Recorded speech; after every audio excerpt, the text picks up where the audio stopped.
Alhamdulillahirabbil alamin wa bihi nasta'in ala umuri dunya waddin wassalatu wassalamu ala asyrafil anbiya'i wal mursalin wa ala alihi wa sahbihi ajma'in amma ba'd. Rabbi shrah li sadri wa yassir li amri wahlul 'uqdatam min lisani yafqahu qawli. Sudah siap kameranya, Mas? Terus ngomong nggak direkam. Udah siap kameranya? Oke. Baik, alhamdulillahirabbil alamin. Terima kasih teman-teman sekalian. Pekanbaru menjadi agenda safari dakwah saya yang berikutnya. Selama 2 hari saya akan berada di Pekanbaru dan sekitarnya dan mengisi 6 titik ceramah insyaallah. Pekanbaru bukan merupakan kota yang asing buat saya. Saya sudah beberapa kali datang ke sini dan saya sendiri lahir dan besar di Batam, Kepulauan Riau. Yang kalau lomba tingkat provinsi dulu pasti sampainya ke Pekanbaru. Juga kalau pramuka pasti larinya ke Pekanbaru. Jadi saudara juga banyak di Pekanbaru sebetulnya. Jadi Pekanbaru bukan merupakan kota yang asing. 16 tahun saya hidup di bumi Melayu, di kota Batam yang dekat dengan Pekanbaru. Jadi saya baru mendarat tadi di bandara dan langsung kemari, dan ini adalah jadi titik pertama saya dalam safari dakwah saya. Yang saya hormati Ketua Majelis Ta'lim. Di sini ibu-ibu atau mbak-mbak nih? Coba yang ibu-ibu, mana ibu-ibu? Ibu-ibu, oh banyak. Yang muda-muda banyak juga.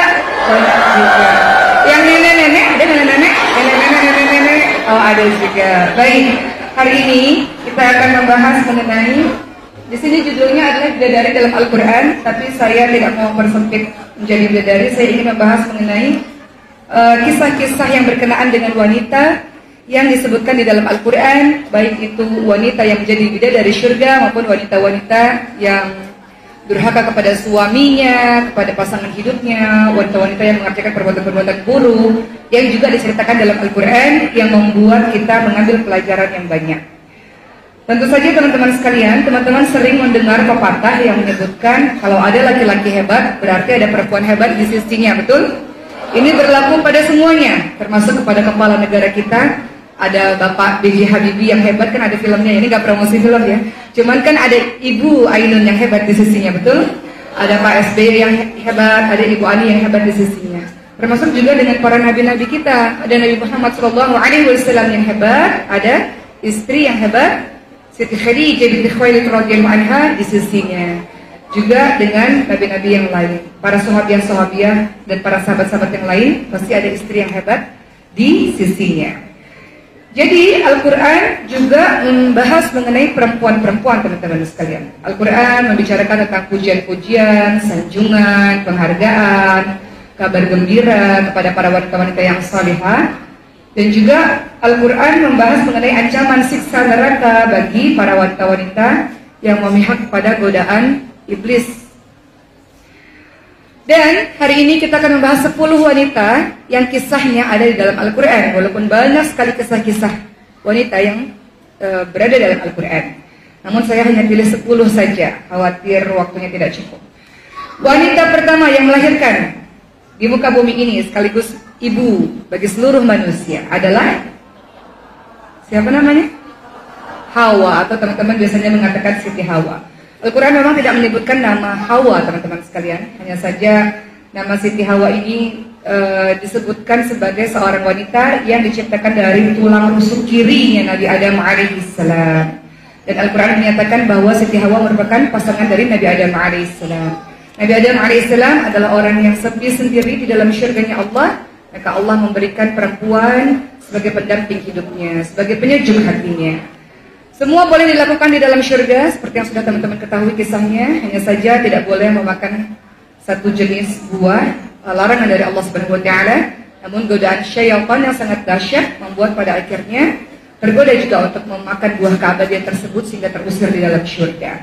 Dalam surah Al-A'raf ayat ke-19, A'udzu billahi minasyaitonir rajim. Wa ya Adam uskun anta wa zawjukal jannata fakula min haythu syi'tuma wa la taqraba hadhihi asy-syajarata fatakuna minadh dhalimin. Yang artinya, hai Adam, bertempat tinggallah kamu dan istrimu di syurga, serta makanlah olehmu berbagai macam buah-buahan di mana saja yang kamu sukai, dan janganlah kamu berdua mendekati pohon ini lalu menjadilah kamu berdua termasuk orang-orang yang zalim. Al-Baqarah ayat surah Al-A'raf ayat ke-19. Jadi di dalam syurga silakan mengambil apa saja, berada di mana saja, tapi ada satu larangan yang ternyata godaan syaitan mampu menggoda Nabi Adam alaihissalam dan Siti Hawa sehingga turunlah ke bumi. Diceritakan bahwa Siti Hawa memiliki anak Habil dan Qabil, kemudian teman-teman sudah tahu kisahnya, Qabil iri dengan Habil sehingga terjadi pembunuhan yang pertama kali di muka bumi karena masalah iri hati. Kemudian pada akhirnya terjadi pembunuhan. 5 tahun kemudian dikisahkan Siti Hawa melahirkan lagi seorang anak yang disebut dengan Sid, yang disebut juga sebagai seorang nabi. Sid ini kemudian punya anak namanya Anus dan yang lain-lain sehingga lahirlah berbagai macam manusia-manusia di muka bumi ini. Menurut sebuah hadis yang diriwayatkan oleh Ibnu Hibban dan dari Abi Dzar, Sid tergolong sebagai nabi. Jadi di dalam Al-Quran wanita yang disebutkan bukan namanya, tapi menjadi wanita yang tercipta dari tulang rusuknya Nabi Adam alaihissalam. Ibu pertama kita adalah Siti Hawa. Yang kemudian kedua, kita beralih agak loncat, seorang wanita yang memiliki akhlak yang tidak baik, yang durhaka kepada sang suaminya, yakni istri dari Nabi Lut alaihissalam dan istri dari Nabi Nuh alaihissalam. Di dalam Al-Quran ada juga kisah-kisah tentang istri-istri yang tidak taat kepada suaminya, tidak taat kepada Allah Subhanahu wa taala. Teman-teman perhatikan dalam surah At-Tahrim ayat 10, Allah Subhanahu wa taala berfirman yang artinya Allah membuat perumpamaan orang-orang kafir istri Nuh alaihissalam dan istri Nabi Lut alaihissalam. Keduanya berada di bawah penguasaan atau pengawasan dua hamba saleh di antara hamba-hamba Allah. Lalu keduanya, istri ini berkhianat kepada suaminya, tetapi kedua suaminya tidak dapat membantunya dari siksa Allah. Dan dikatakan kepada mereka, masuklah kamu ke dalam neraka bersama orang-orang yang masuk ke dalam neraka. At-Tahrim ayat 10. Dijelaskan bahwa ada jenis istri-istri yang memang durhaka luar biasa kepada Allah, durhaka kepada suaminya. Istri Nabi Lut alaihissalam, kita tahu bahwa kisah Nabi Lut alaihissalam. Nabi Lut alaihissalam diminta oleh Allah berdakwah untuk sebuah kaum yang disebut kaum Sodom, kaum yang mencintai sesama jenis. Dan kemudian istri Nabi Lut alaihissalam turut membantu kaum tersebut dan berkhianat kepada suaminya, sehingga Allah hancurkan istri Nabi Lut alaihissalam bersama dengan kaum Sodom. Begitu pula dengan istri dari Nabi Nuh alaihissalam. Istri Nabi Nuh alaihissalam bahkan menganggap suaminya sudah gila. Ngapain kamu membawa kapal, membuat kapal besar seperti ini padahal tidak ada banjir, tidak ada apa-apa, tidak nurut dengan kata-kata suaminya. Akhirnya istri Nabi Nuh alaihissalam ditenggelamkan ke dalam air yang sangat luar biasa, banjir yang sangat besar. Kalau kita lihat dalam kehidupan kita sekarang, teman-teman sekalian, ada juga terkadang pasangan menjadi musuh luar biasa. Ibu-ibu kan di sini semua perempuan, kalau kita balikan, kadang pasangan bisa menjadi musuh. Kadang istrinya atau suaminya yang saleh, yang salehah, pasangannya yang durhaka kepada Allah. Ada juga seperti itu. Bisa mungkin pertama karena salah pilih, dari awal tahu nggak taat kepada Allah, kenapa dipilih? Dari awal tahu nggak sholat, kenapa dipilih? Bisa juga yang kedua, ujian kehidupan. Terkadang kita diuji lewat pasangan kita sendiri. Ya Bu ya, banyak juga jemaah yang cerita, semuanya baik, kehidupan saya baik, tapi saya punya ujian besar, yakni ujian rumah tangga yang luar biasa. Pasangan bukan menjadi penyejuk hati, melainkan sebagai musuh. Sudah didakwahi, sudah diingatkan berulang-ulang kali, tapi tetap tidak bisa. Tugas kita adalah dakwah sampai titik darah penghabisan, adapun hidayah adalah milik Allah Subhanahu wa taala. Teman-teman lihat, suaminya orang hebat, Nabi Lut alaihissalam, Nabi Nuh alaihissalam, tapi istrinya sudah diingatkan berulang-ulang, tidak juga mendengar, tidak juga taat kepada Allah Subhanahu wa taala. Sama seperti ibu-ibu semua atau teman-teman sekalian. Kalau seandainya Allah uji pernikahannya, misalnya kitanya sudah salihah luar biasa, sudah taat pada Allah, ternyata Allah uji pasangan kita adalah pasangan yang buruk akhlaknya, tidak taat kepada Allah. Tugas kita mengingatkan. Namun perkara hidayah adalah mutlak milik Allah. Allah yang berkuasa. Allah yang mentakdirkan dia taat kepadaku atau dia tidak taat kepadaku. Tugas kita adalah tetap berdakwah, mengingatkan sampai titik darah penghabisan. Namun adapun kalau dia tidak mendapatkan hidayah, itu menjadi urusannya Allah Subhanahu wa taala. Karena hidayah mutlak milik Allah Subhanahu wa taala. Oleh karena itu teman-teman sekalian, berdoalah seperti yang diajarkan oleh Allah Subhanahu wa taala dalam surah Al-Furqan ayat ke-74, yakni agar pasangan menjadi penyejuk hati, karena terkadang pasangan bisa menjadi musuh. yakni doa yang sudah masyhur yang teman-teman sudah hafalkan, Rabbana hablana min azwajina wa dzurriyyatina qurrata a'yun waj'alna lil muttaqina imama. Doa agar pasangan kita, anak-anak kita, terkadang anak jadi musuh juga loh. Semuanya bahagia, tiba-tiba anak jadi ujian, jadi musuh. Banyak kan anak-anak zaman sekarang, kalau kita lihat di sosial media, yang menuntut ibunya karena harta, yang memukul ibunya sendiri, bahkan menendang kepala ibunya. Saya lihat tuh videonya, sekarang ibunya sudah meninggal dunia. Ada anak, ibunya sakit, terbaring, anaknya tendang kepala ibunya. Kan ada juga kisah-kisah begitu yang viral di sosial media. Atau pasangannya yang ternyata melakukan KDRT. Ingat KDRT bukan cuma fisik loh. KDRT itu ada 4 loh teman-teman sekalian. KDRT secara fisik, menampar, menendang, memukul. KDRT secara lisan, kata-katanya nyelekit, ya Allah, menyakiti hati, merendahkan, gak dianggap istrinya. Itu KDRT secara lisan atau secara psikis. Atau ada KDRT secara seksual abuse dan sebagainya. Atau ada KDRT secara nafkah, secara harta, tidak dinafkahi, itu juga termasuk kekerasan rumah tangga. Jadi agak melenceng sedikit, kita minta kepada Allah, termasuk saya, karena terkadang kita tidak pernah tahu ujian apa yang akan Allah berikan kepada kita. Doakan agar Allah karuniakan kita sifat sabar tanpa akhir, ya Allah, sabar ya Allah. An-Nisa 19, lihat. Fa'in karitumuhunna fa'asa an takrahu syai'an wa yaj'alallahu fihi khairan katsiran. Sabar, kalau ada pasangan yang berbuat kita nggak suka, minta kekuatan kepada Allah sabar. Sabar itu bukan berarti diam, nggak ngapa-ngapain, nggak juga. Sabar itu ikhtiar dan doa terus-menerus. Dan juga kita doa agar pasangan kita tidak seperti istri Nabi Lut atau istri Nabi Nuh alaihissalam yang menjadi musuh, yang berkhianat. Kita doakan agar pasangan kita menjadi penyejuk hati untuk kita. Berikutnya, kisah yang diabadikan di dalam Al-Quran berkaitan dengan wanita adalah kisah istrinya Nabi Ibrahim alaihissalam. Siapakah istri dari Nabi Ibrahim alaihissalam, kawan-kawan sekalian? Siti Sarah dan juga Siti Hajar. Kalau kita ingat, Siti Sarah, wanita yang sangat cantik luar biasa, yang pada saat itu sebelum menuju ke Palestina, makamnya beliau ada di Hebron, Palestina. Sebelumnya Nabi Ibrahim AS dan Siti Sarah menuju ke kota Mesir, ke negara Mesir. Lalu Raja Mesir jatuh cinta kepada Siti Sarah. Maka Siti Sarah hendak disentuh, hendak dijamah. Lalu Siti Sarah berdoa kepada Allah. Kemudian Raja Mesir ini pun tangannya tiba-tiba kaku, tidak bisa bergerak.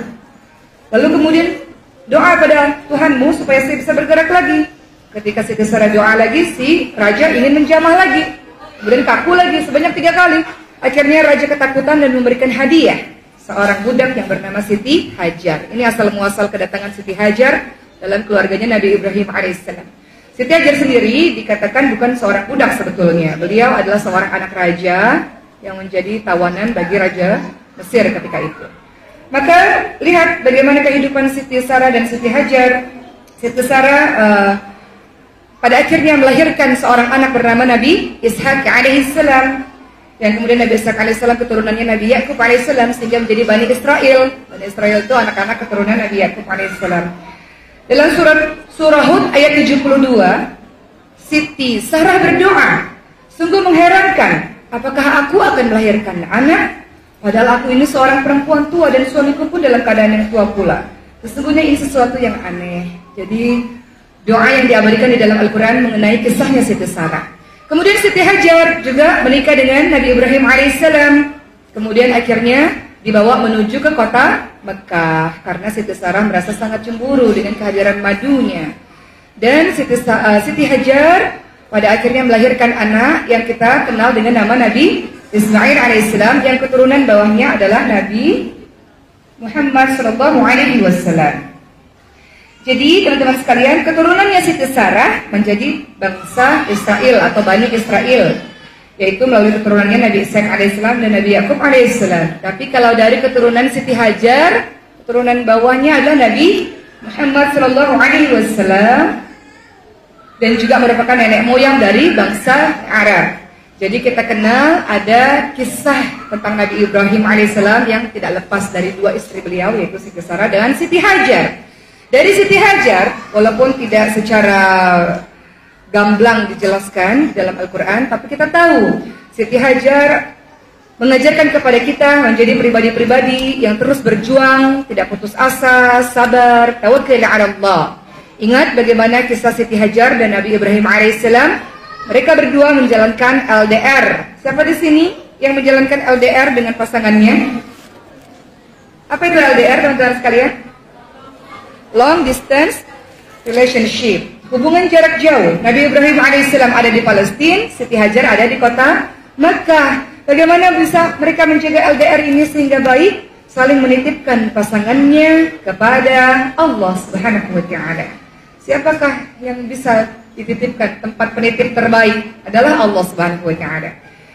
Jadi sang suami menitipkan istrinya kepada Allah, sang istri menitipkan suaminya kepada Allah, dan saling menjaga kepercayaan satu sama lain. Jadi kalau ibu-ibu ada suaminya yang keluar kota, titipkan suami kita kepada Allah Subhanahu wa Ta'ala. Dan saling menjaga kepercayaan masing-masing, saling menjalankan tugasnya masing-masing.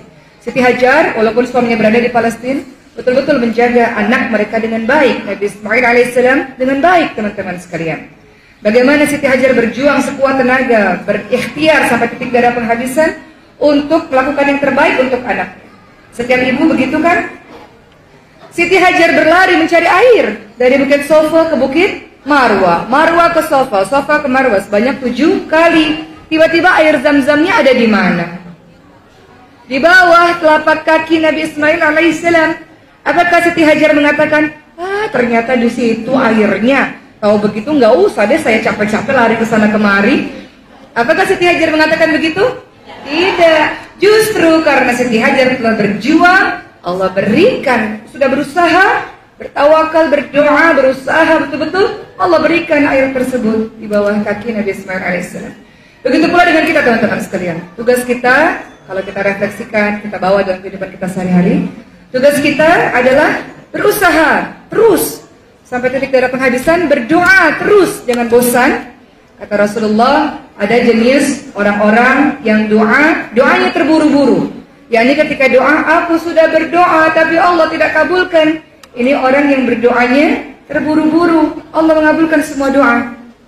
Janji Allah kok. Lihat dalam surah Al-Baqarah 186 kalau saya tak salah. Betul nggak? 187 atau 186? Wa idza sa'alaka 'ibadi 'anni fa inni qarib ujibu da'watad da'i idza da'an falyastajibu li wal yu'minu bi la'allahum yarshudun. Wahai Muhammad, kalau ada mereka yang bertanya kepadamu tentang aku, katakan, aku ini dekat. Allah mengabulkan semua permohonan hamba ketika mereka memang berdoa kepadaku, asalkan mereka beriman kepadaku dan mereka mengikuti permintaanku. Surah berapa itu? Al-Baqarah ya, teman-teman lihat nanti, teman-teman tadaburi, teman-teman yakin bahwa Allah mengabulkan semua doa kita. Tapi Allah kabulkan doa dengan 3 cara, teman-teman sekalian. Kata Rasulullah, pertama, cara Allah mengabulkan doa adalah langsung kita berdoa, Allah kasih saat itu juga. Kedua, kita berdoa, Allah ganti. Allah tahu itu membahayakan untukmu, itu buruk untukmu, Allah ganti dengan yang lebih baik. Ya Allah, saya mau nikah sama si Fulan, ya Allah. Tiba-tiba si Fulan, si Ikhwan itu doa, ya Allah, saya nggak mau nikah sama dia, ya Allah. Jadi Allah ganti dengan yang lain, teman-teman sekalian. Bukan berarti Allah tidak kabulkan doa. Allah kabulkan doa dan Allah ganti dengan kejelekan. Kejelekannya Allah ganti dengan sesuatu yang lebih baik. Dan ketiga, cara Allah mengabulkan doa adalah bahwa setiap doa adalah ibadah. Dan setiap ibadah mendatangkan pahala. Dan pahala-pahala akan kau dapatkan nanti di hari akhir. Al-Baqarah 186 ya, yang tadi menceritakan Allah mengabulkan semua doa. Jadi belajar dari kisahnya Siti Hajar, teman-teman sekalian, saya eksplor cerita sedikit tadi Siti Hajar. Kita belajar tentang kesungguhan, doa terus menerus dan bertawakal, berserah kepada Allah Subhanahu wa Ta'ala. Dan kata Allah, kalau memang Allah kan dengan mudah Allah kasih, ya Allah kasih. Jadi tugas kita adalah doa, ikhtiar, tawakal kepada Allah. Kalaupun Allah nggak kasih, lihat dalam surah Al-Baqarah 216. A'udzu billahi minasy syaithanir rajim. Wa 'asa an takrahu syai'an wa huwa khairul lakum wa 'asa an tuhibbu syai'an wa huwa syarrul lakum wallahu ya'lamu wa antum la ta'lamun. Boleh jadi apa yang kamu tidak suka, itulah yang paling baik untukmu. Boleh jadi apa yang kamu suka, itu sama sekali tidak baik untukmu. Allah mengetahui, sementara manusia tidak mengetahui. Jadi kalau ada terjadi apa-apa sama kita, kenapa sih ya Allah kita nggak suka? Kata Allah, itulah yang paling baik untukmu. Jadi belajar dari kisahnya Siti Hajar, dijelaskan bahwa kau harus menjadi orang-orang yang senantiasa bersabar dalam perjuanganmu, apapun itu bentuk perjuangan, berdoa, berikhtiar, tawakal kepada Allah, istiqamah. Siti Hajar kan istiqamah, yang susah kan sabar dan istiqamah. Sabar ya Allah, sabar dan istiqamah. Siti Hajar kalau nggak istiqamah sekali doang kali dari Safa ke Marwah, tapi karena istiqamah, Safa, Marwah, Marwah, Safa, terus sampai Allah berikan hadiah atas perjuangannya. Selalu ada yang manis di akhir perjuangan kita, teman-teman sekalian. Kemudian yang keempat, wanita yang kisahnya juga diabadikan di dalam Al-Quran adalah ibu angkatnya Nabi Musa alaihissalam. Siapa itu? Tidak disebutkan namanya dalam Al-Quran, tapi kita kenal namanya adalah Zulaikha atau Zulaikha. Biasa kita sebutkan seperti ini. Ini jenis wanita-wanita yang tertarik kepada lawan jenis dan kemudian menggoda. Atau kita sebut di zaman sekarang adalah banyak juga wanita-wanita yang seperti itu, yang lebih buruk luar biasa di zaman sekarang. Wanita-wanita yang senantiasa menggoda, padahal sudah punya pasangan, menggoda laki-laki lain. Hati-hati, jangan kita menjadi wanita penggoda atau wanita yang senang dengan hal-hal yang haram. Terkadang syaitan menghiasi hal-hal yang haram jadi indah, teman-teman sekalian. Kalau kita sudah nikah, aduh bosan banget ya lihat suami, tapi ngelihat suami orang kok kayaknya lebih ganteng ya. Curhat sama suami sendiri, aduh bosan nggak dengerin. Curhat sama suami orang kok lebih menyenangkan ya. Terkadang syaitan menghiasi sesuatu yang haram jadi lebih indah. Sebelum masuk ke kisahnya Zulaikha ini, saya mau ceritakan satu kisah nyata yang saya diceritakan juga oleh orang lain. Yang ini mudah-mudahan jadi ibrah, jadi hikmah. Ada seorang suami yang jatuh cinta luar biasa pada asisten rumah tangganya. Kemudian sang suami ini mengatakan, ini mungkin gak terjadi dalam kehidupan nyata? Sangat mungkin kan? Akhirnya sang suami ini mengatakan pada asisten rumah tangga, tunggu di kamar kamu jam 12 malam, saya akan ke sana. Lalu asisten rumah tangga ini mengadulah kepada majikan yang perempuan. Ibu datang ya ke kamar saya, soalnya bapak mau datang ke kamar saya. Gitu. Akhirnya sang ibu ini, sang majikan perempuan ini bertukar tempat. Jadi sang pembantu rumah tangganya keluar, sang ibu atau majikan perempuan ini menuju ke kamarnya asisten rumah tangga. Digelapkan, semua lampu gelap, dimatikan. Sampailah suaminya datang tanpa bersuara, melakukan sesuatu yang dibenci oleh Allah. Tanpa bersuara, dengan penuh semangat. Sang suaminya ini tiba-tiba udah selesai, dinyalakan lampu. Kagetlah suaminya, teman-teman sekalian. Kata sang istri, sama saja kan? Sesuatu yang haram kadang lebih indah. Syaitan menghiasi sesuatu yang haram dengan sangat indah sehingga kau bersemangat seperti ini. Sama saja sebenarnya, teman-teman sekalian. Jadi maksudnya adalah syaitan menghiasi luar biasa yang haram-haram jadi indah luar biasa. Kita kadang lihat rumput tetangga lebih hijau, enak banget ya rumah tangga orang lain. Ya Allah, suaminya baik, ya Allah, Masya Allah, suaminya pengertian. Kan begitu kadang-kadang. Atau juga teman-teman yang belum menikah lah, lihat ada ikhwan, ya Allah ganteng banget, Masya Allah, ya Allah, gitu kan. Terus dipantengin, gak godol basah, gak jaga pandangan, jadi dipantengin terus, ya Allah. Atau ada ustadz yang ganteng, dilihatin terus, ya Allah, adem banget kayak di masjid, ya Allah. Ya begitulah ya cara syaitan menghiasi segala sesuatu. Kembali kepada kisahnya Zulaikha, teman-teman sekalian. Tahu kan kisahnya Nabi Musa alaihissalam, tak perlu saya ceritakan secara detail. Tapi yang jelas Nabi Yusuf alaihissalam. Salah saya dari tadi. Kisahnya Nabi Yusuf alaihissalam. Maaf ya, salah tadi ya. Kisahnya Nabi Yusuf alaihissalam dengan Zulaikha, dengan ibu angkatnya. Nabi Yusuf alaihissalam memang Allah anugerahi ketampanan yang sangat luar biasa, sehingga semua orang ketika melihat Nabi Yusuf alaihissalam menjadi sangat jatuh cinta dengan beliau, termasuk juga ibu angkatnya, termasuk juga dengan istri dari orang yang sudah mengasuh Nabi Yusuf alaihissalam selama ini. Kemudian teman-teman lihat dalam surah Yusuf ayat 23 apa yang dikatakan oleh Zulaikha. Wa qalat haytalak, marilah ke sini, datanglah ke sini. Apakah Nabi Yusuf alaihissalam mau? Nabi Yusuf alaihissalam berkeinginan juga terhadap Zulaikha, teman-teman sekalian. Namun tiba-tiba Allah berikan tanda-tanda, tiba-tiba Nabi Yusuf alaihissalam lihat wajah ayahnya, tanda-tanda dari Tuhannya, akhirnya tidak jadi melakukan kepada Zulaikha. Dan Nabi Yusuf alaihissalam mengatakan dalam surah Yusuf ayat 23, aku berlindung kepada Allah, sungguh Tuanku telah memperlakukan aku dengan sangat baik. Jadi Nabi Yusuf alaihissalam sempat tergoda, namun takut kepada Tuhannya. Begitu pula terkadang kita dalam kehidupan nyata ini, teman-teman sekalian. Kadang seseorang yang kita sukai, kita mulai tergoda, namun katakan, inni akhafullah, saya takut kepada Allah Subhanahu wa Ta'ala. Yang muda-muda kan banyak. Ada yang mengatakan, saya mencintaimu karena Allah. Kan modus kan, kadang-kadang tuh. Atau pacaran syariah tuh yang umi abi itu loh. Jangan lupa buka puasa ya ukhti, aku mencintaimu karena Allah. Jangan lupa makannya ya, jangan lupa tidurnya ya. Dia kalau ngantuk juga tidur sendiri. Kalau lapar juga makan sendiri, nggak usah disuruh-suruh. Jangan lupa salat malamnya ya, aku mencintai kamu karena Allah, gitu kan? Jadi yang gitu-gitu, hati-hati teman-teman sekalian, nanti akan terus berlanjut, step by step, sampai akhirnya nanti mungkin saja kau akan menuju kepada perzinahan. Termasuk juga ibu-ibu yang sudah menikah, bukan berarti lolos dari ujian. Kan tadi saya bilang, kadang rumput tetangga lebih hijau, kadang suami orang lebih keren dibanding suami sendiri. Jadi hati-hati step by step, cara syaitan menggoda. Namun kalau sudah mulai tahapan yang luar biasa, katakan aku takut kepada Allah Subhanahu wa Ta'ala. Bukankah termasuk 7 golongan orang yang akan Allah naungi di padang mahsyar? Pertama adalah pemimpin yang adil, kemudian ada anak-anak muda yang tumbuh dalam ketaatan kepada Allah, orang-orang yang memakmurkan masjid, orang-orang yang bersedekah dengan ikhlas, orang-orang yang bertemu karena Allah dan berpisah karena Allah, orang-orang yang ketika diajak berzina, dia katakan aku takut kepada Allah.